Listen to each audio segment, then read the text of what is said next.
Here's a quick tutorial on how you can run iOS apps on a Mac.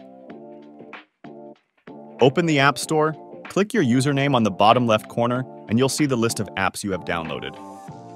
By default, it will show you the Mac applications, but if you click up here where it says iPhone and iPad apps, you'll get a list of applications that can be installed on your Mac. You're not going to see all your applications here, and my understanding is that only the apps where the developer enabled their application to be used on a Mac will be listed here. It also requires an Apple Silicon computer, so you won't see this on an older Intel-based Mac.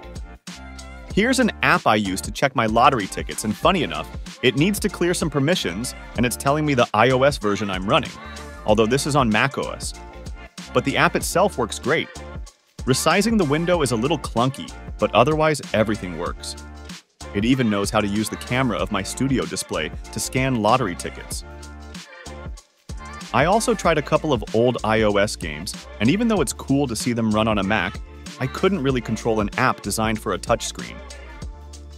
Anyways, that's how you run iOS apps on a Mac.